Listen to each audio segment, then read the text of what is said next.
What's up, gang? I've been gone, but now I'm back. If you're new here, I used to make fixed gear cycling vlogs, but now we're doing things a little different. I even got this dapper looking stash now, so I'm a different man. Anyway, I wanted to talk about trauma. Let's get into it. So, what even is trauma?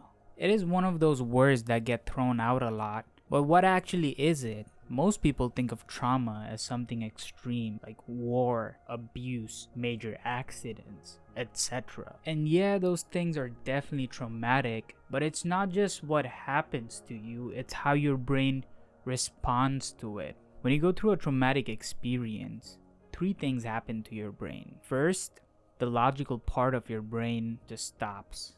Second, the danger detection part is fully on. It's constantly firing. And third, your time perception stops working. You just lose track of time. That's why trauma doesn't necessarily feel like a memory. It almost feels like it's something happening to you constantly, over and over and over again. It's like your brain is always on survival mode, and certain triggers can absolutely freeze you. Growing up in an abusive household, I remember moments when I was getting disciplined, I would just completely freeze. I could not get one word out of my mouth. I would just be like, you know what I mean? I would just get stuck. And the crazy part is, not all trauma is obvious. You don't have to go through something violent to be affected. Sometimes it's just being ignored as a kid. Have you ever heard, "Stop crying or else"? Yeah, that can be traumatic too. Because when a child grows up feeling unseen or unheard, the brain just registers it as threat.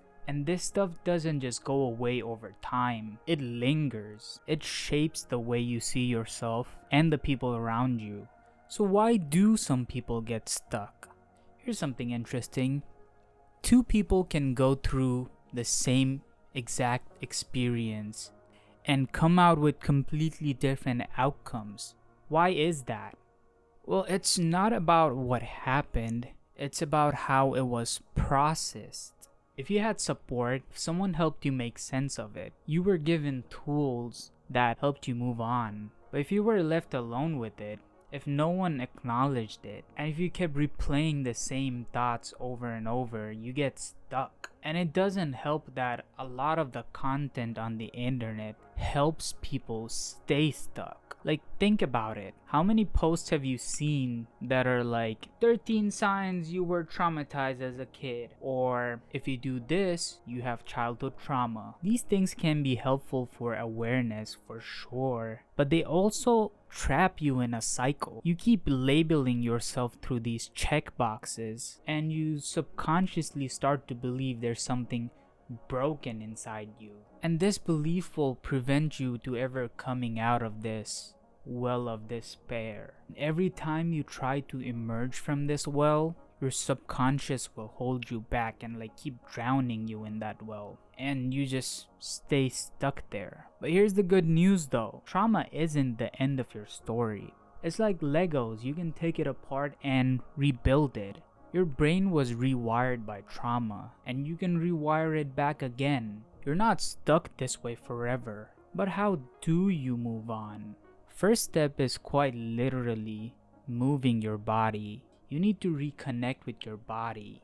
Run, lift, stretch, dance. Any of them is a good way to do it. For me personally, it was cycling. Nothing cleared my head more than just getting on the bike and pedaling. Step 2, you need to get it out of your head. Holding on to everything just makes it worse. You have to process it. Some people will talk to a therapist, some will talk to a friend. For me, what helped the most was journaling. Writing down my thoughts and feelings helped me make sense of it all. And third, you need to find your people. Trauma isolates you, and healing happens in the connection. I found my community through cycling, through posting videos online, and just having real conversations with people who used to be strangers at one point. Finding people who get it, who've been through the same struggles as you have, makes a huge difference. Trust me, I know how difficult it is to find a friend these days, and maybe I might even make a video on how to make friends.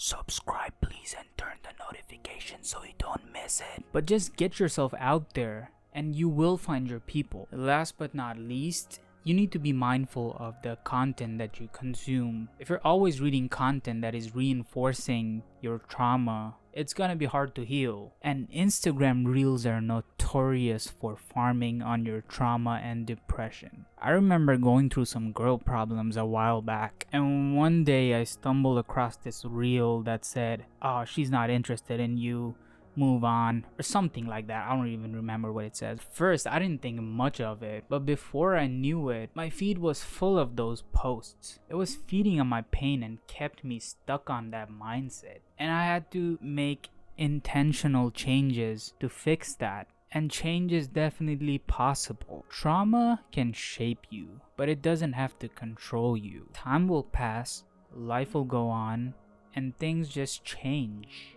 But real progress, it takes action. Only you get to decide what your story looks like. So what do you think? Does trauma define you, or do you get to decide what it means for you? Drop a comment, send me a message. My Instagram is down in the description. And if you found this helpful, send it to a friend who might also find it helpful. And that's it for today. I'll catch you on the next one. Peace.